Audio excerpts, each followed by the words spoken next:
사랑하는 여러분, 우리가 7월 이렇게 이제 중순을 이렇게 넘어가고 있는데, 올해도 살고 작년에도 살아보고 재작년에도 살고 앞으로도 살겠지만은 인생이 참 만만치 않습니다.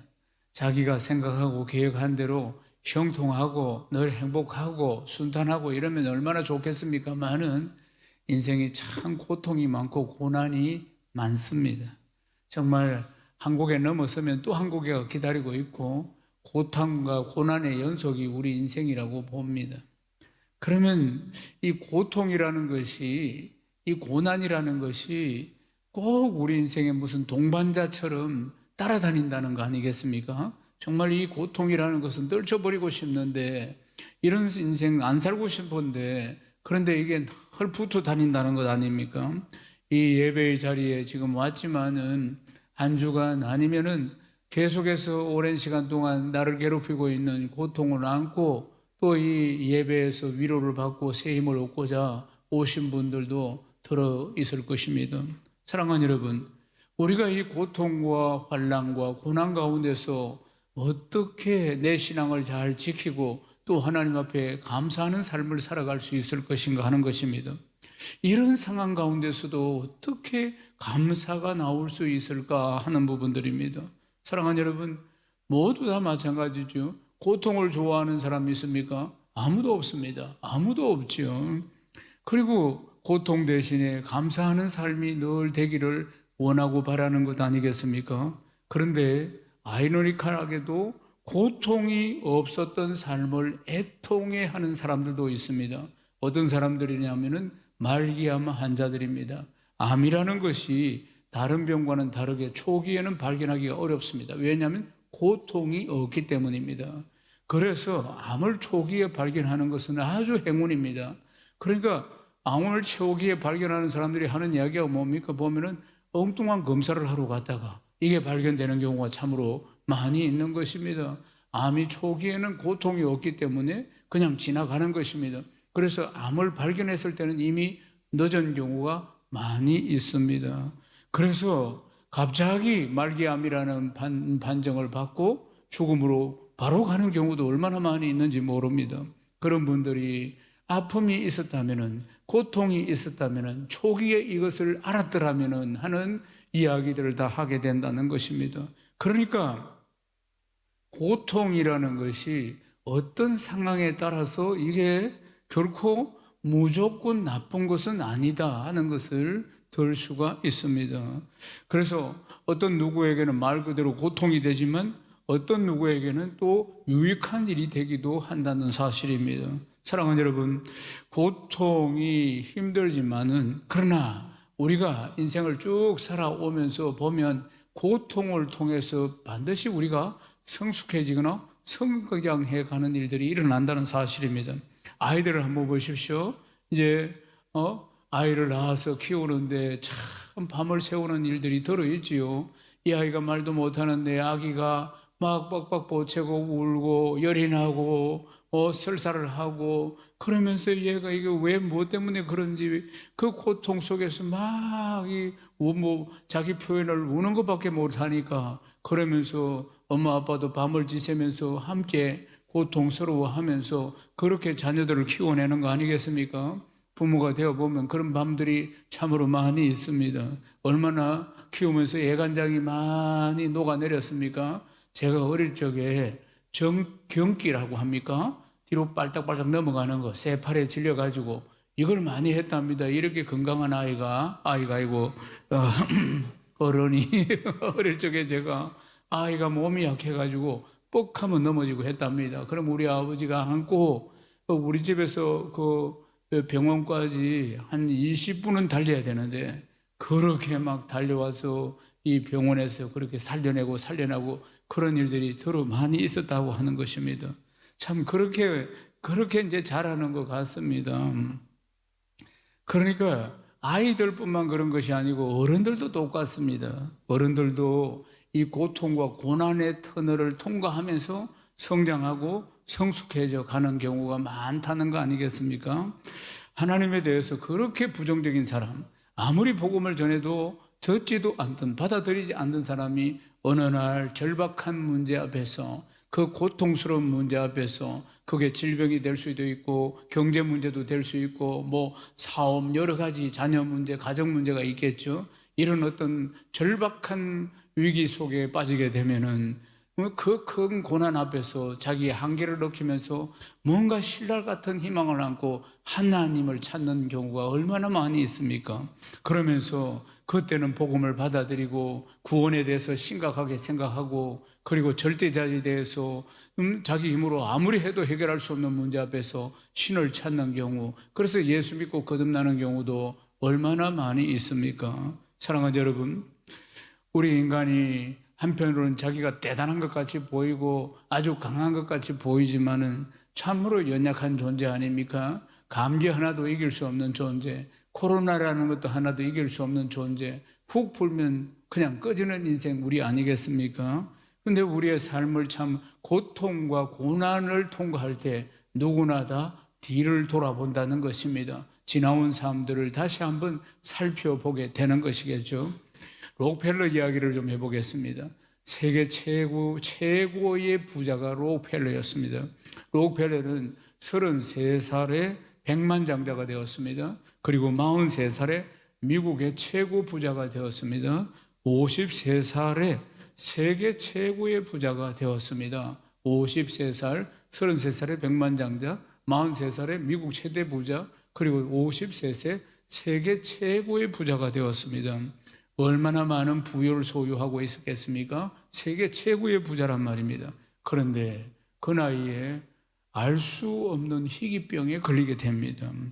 이 병에 걸리는데, 이 병은 그 당시에 의학으로는 절대로 고칠 수 없는 희귀병이었습니다. 희귀병인데 53살, 멋있는 나이인데 그는 아무것도 먹을 수 없습니다. 뼈와 가죽만 남습니다. 털이란 털은 다 빠집니다. 머리카락, 눈썹, 몰골이 어떻겠습니까? 53살에 세계 최고의 부자가 음식이 넘어가지 않습니다. 희귀병에 걸렸어요. 그런데 의사가 앞으로 1년밖에 살지 못한다고 사형 선고를 55세에 내렸습니다. 55세에 세계 최고의 부자면 뭐합니까? 사형 선고 받았습니다. 그때서야 록펠러가, 정말 록펠러는 돈 버는 재주가 있는 분입니다. 그래서 돈 버는 것, 이게 기술이 뛰어난 사람이에요. 그러니까 이 세계 최고의 부자가 되었는데, 목표도 세계 최고 부자 되는 게 목표였습니다. 그러나 세계 최고의 부자가 되면 뭐 합니까? 이 건강이 무너지니까 모든 게 끝나는 겁니다. 죽으면 다 끝나는 거 아니겠어요? 그 재산이 무슨 소용이 있습니까? 그때서야 깨닫습니다. 1년밖에 못 산다는 이 사형 선고를 받고 나서 그때서야 깨닫습니다. 록펠러가 최후의 마지막 검진을 받기 위해서 휠체어를 타고 병원으로 들어옵니다.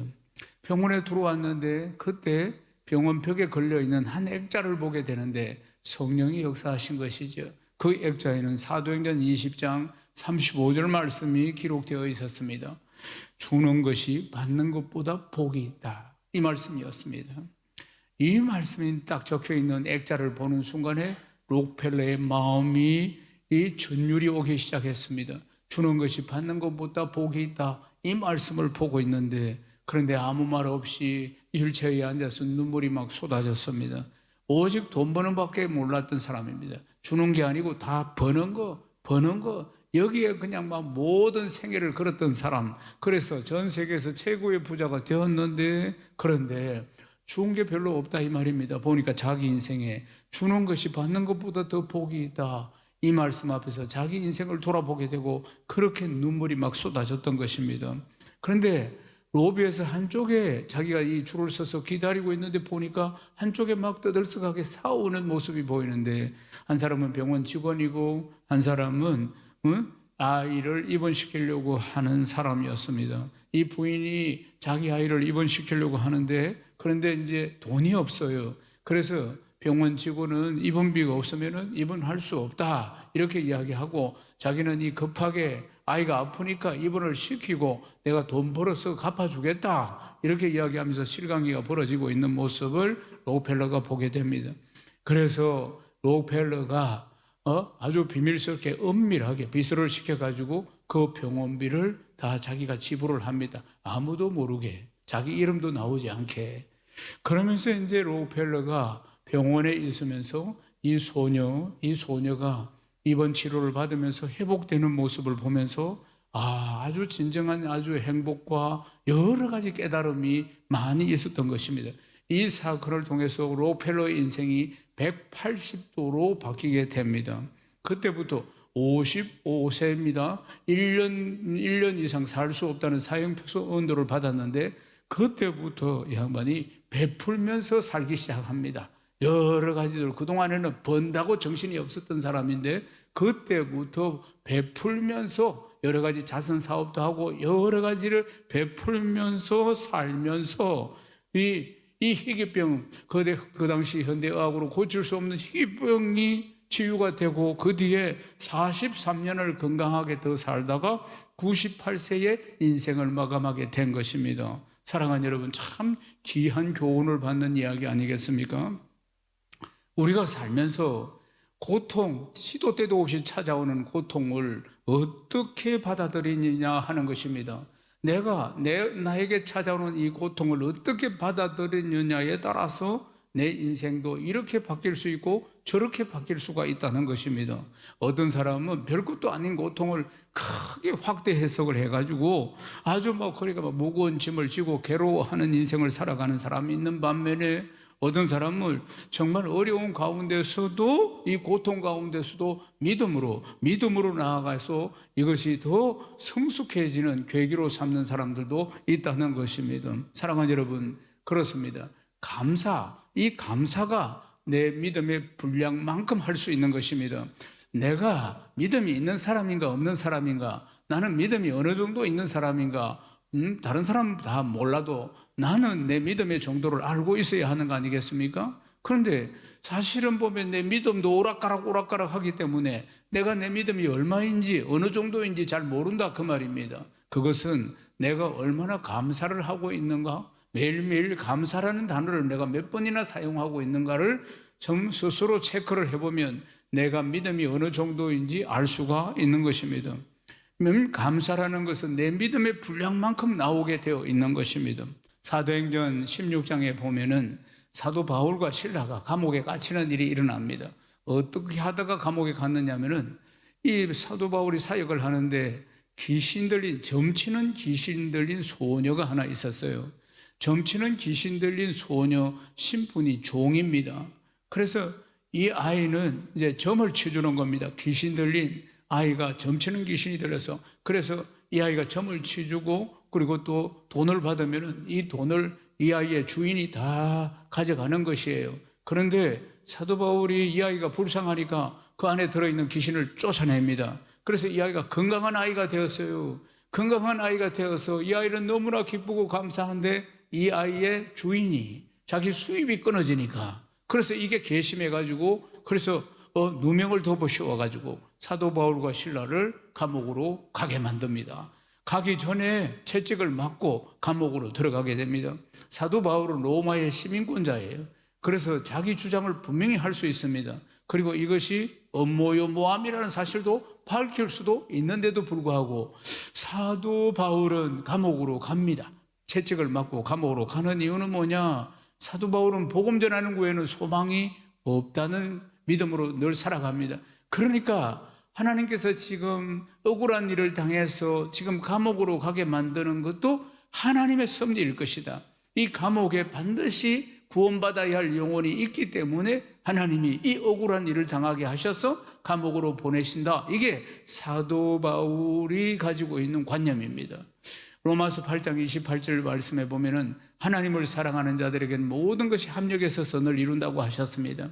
사랑하는 여러분, 한평생을 살다 보면은 하나님의 섭리, 모든 것이 하나님의 섭리인데 하나님의 섭리가 이해가 안 될 때가 있는 것입니다. 어떤 때는 왜 이런 고통이 찾아오는지, 어떻게 이런 환난이 찾아오는지, 도저히 하나님의 뜻이 무엇인지 이게 이해가 안 될 때가 있습니다. 네 생각과 내 생각은 다르다고 말씀하셨어요. 그분은 말씀 한마디로 온 우주를 창조하셨고 우리는 훅 불면 꺼지는 인생인데 하나님의 섭리를 우리 머리로 어떻게 다 이해할 수 있겠습니까? 저도 평생을 살고 예수를 믿으면서도 목회자가 되어서 살면서도 하나님의 섭리가 이해가 안 될 때가 더러 자주 있습니다. 그때마다 저는 로마서 8장 28절 말씀을 딱 붙듭니다.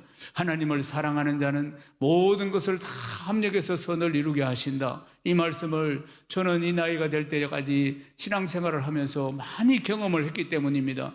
이 말씀은 지금은 이해가 안 되는데 다 하나님 모든 것에 합력해서 선을 이루신다는 것은 내가 경험하는 고통, 그리고 내가 경험하고 있는 고난, 이런 모든 것들도 나중에는 다 좋은 것으로, 선한 것으로 하나님께서 나에게 주신다는 것입니다. 할렐루야. 그러나 당장은 이해가 안 됩니다. 왜 이런 일이 일어나는지 당장은 이해가 안 되는 것입니다.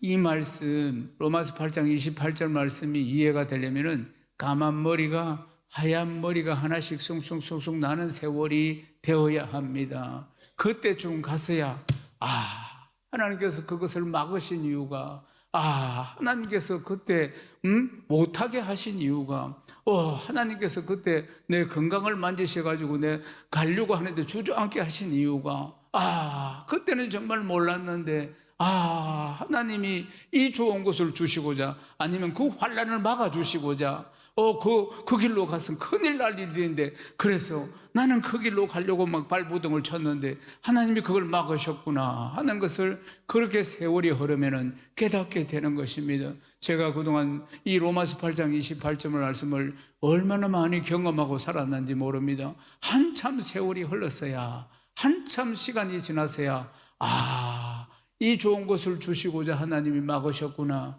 이 좋은 것을 주시고자 하나님이 그 길로 못 가게 하셨구나, 이걸 나는 A를 선택하려고 했는데 B를 선택하게 하셨구나. 하나님은 무조건 우리에게 모든 좋은 것을 주시는 분이십니다. 아멘이십니까? 사도 바울은 그것을 너무나 잘 알고 있었습니다. 그래서 채찍에 맞고 그리고 감옥에 들어갔습니다. 바울과 실라가 감옥에 들어가서 착고를 차고 수갑을 차고 발도 차고 손도 차고 그런 상황 가운데서도 하나님을 찬양합니다. 하나님을, 그 감옥에 갇혀서 하나님을 찬양하니까 하나님이 천군 천사를 보내가지고 감옥문을 열어주시고 그리고 착고를 다 풀어주십니다. 그리고 감옥문이 쫙 열렸습니다. 그러니까 있던 이 죄수들이 막 이제 탈출을 합니다. 그때 간수장이 들어옵니다. 간수장이 들어와서 보니까 세상에 감옥문이 다 열리고 죄수들이 다 탈출하고 없거든. 자기가 이 책임을 지고 다음날 사형이란 말입니다. 그러니까 자기가 칼을 뽑아가지고 자기를 그 자리에서 그냥 내일 사형당하나 오늘 내가 끝을 내야 되겠다. 그래서 자기를 하려고 할 때 그때 사도 바울이 멈춰라, 우리 여기 있다. 그러니까 두 사람이 떡 있는 거예요. 그래서 내가 어찌하여야 하리까? 그러니까 주 예수를 믿으라. 그리하면 너와 내 집이 구원을 받으리라. 이 유명한 말씀이 여기서 나오는 것입니다. 그래서 구원받을 자가 예비된 영혼이 간수장이었어요. 갈급한 영혼이 간수장이었어요. 그 간수장이 그 자리에서 예수를 영접하고 바울과 실라를 자기 집으로 모시고 가서 온 가족이 예수를 믿고 거기서부터 우리가 하는 행복 모임이 시작되었더래요. 사랑하는 여러분, 상황이 감옥에 들어가 있는 상황입니다. 감옥 아무나 가는 게 아닙니다. 여러 가지 생각의 차이에서 우리가 이걸 볼 수 있습니다. 감옥은 어떻게 갑니까? 죄를 지어야 가는 것입니다. 그런데 복음 전하다가 선한 일을 하다가 감옥에 들어갔다 이 말입니다.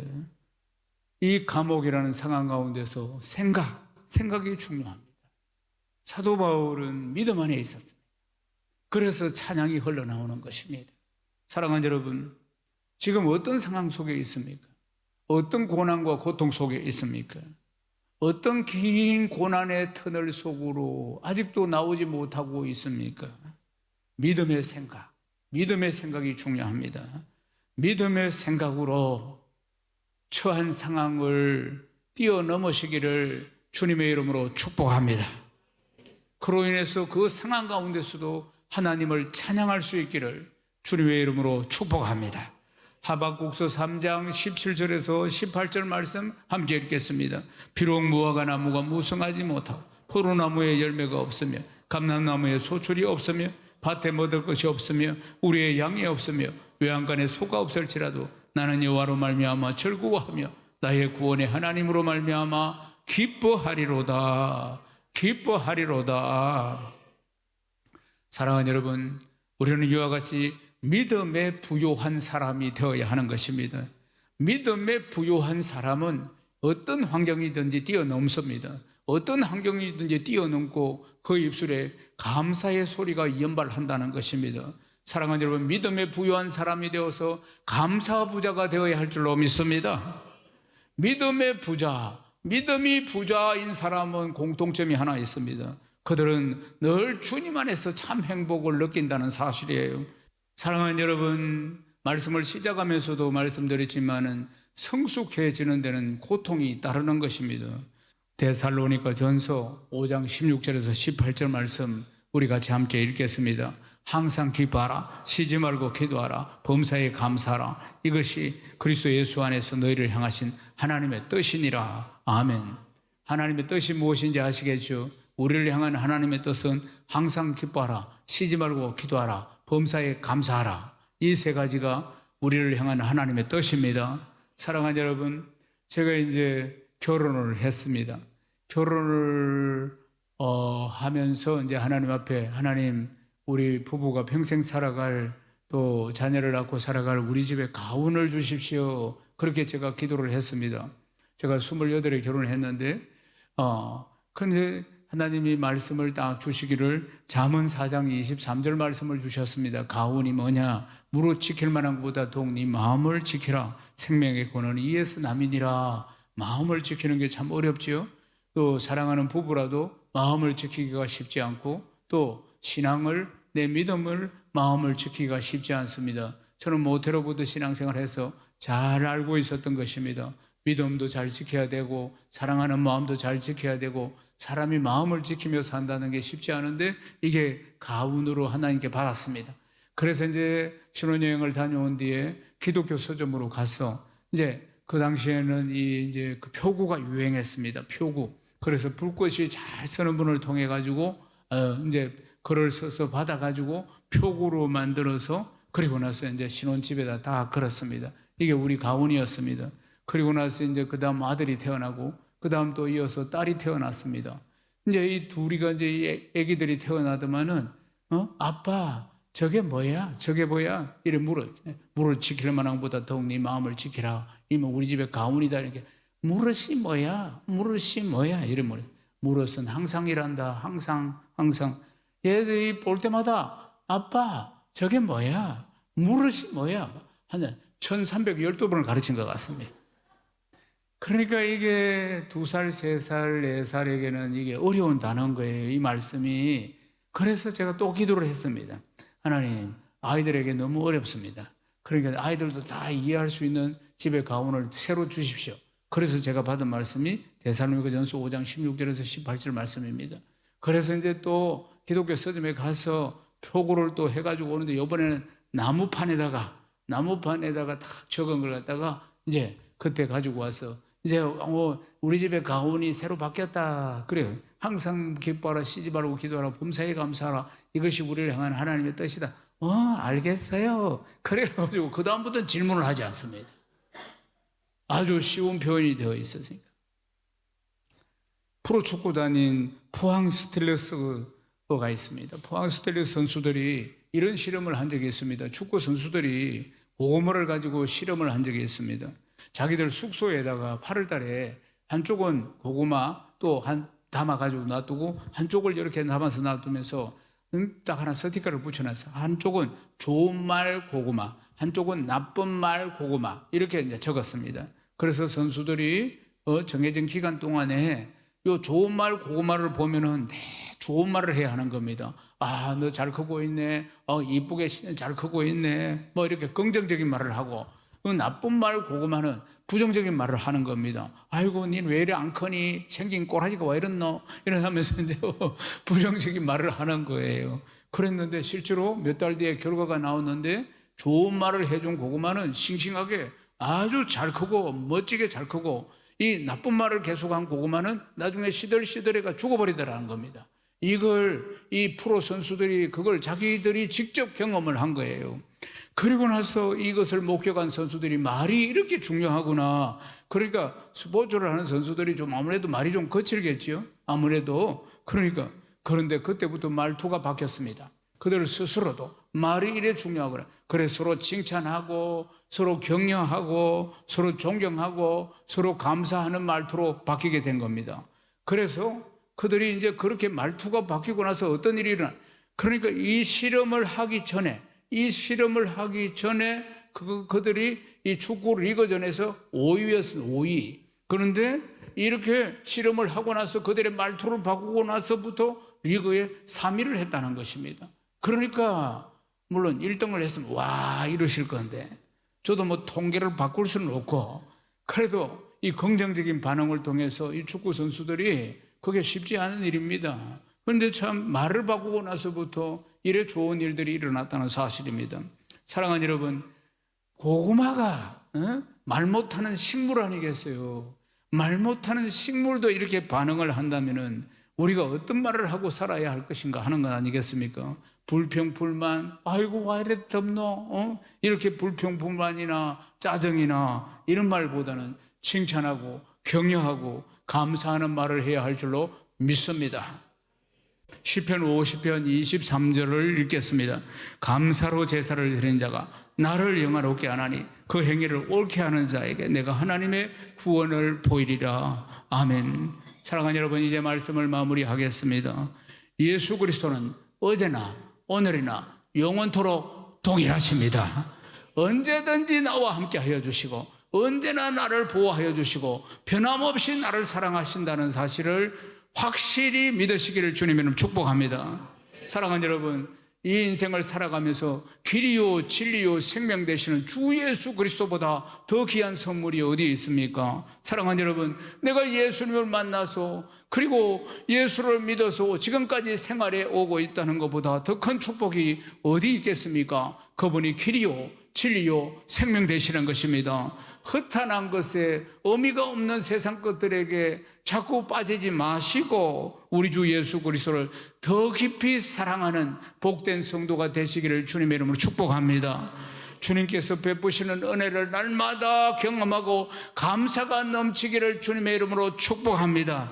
그 은혜에 감사함으로 이제 나만 감사를 즐기는 것이 아니라 나누고 섬기는 아름다운 삶, 복된 삶을 살아가는 복되고 복된 성도 다 되시기를 주님의 이름으로 축복합니다. 축복합니다. 하나님께 영광입니다.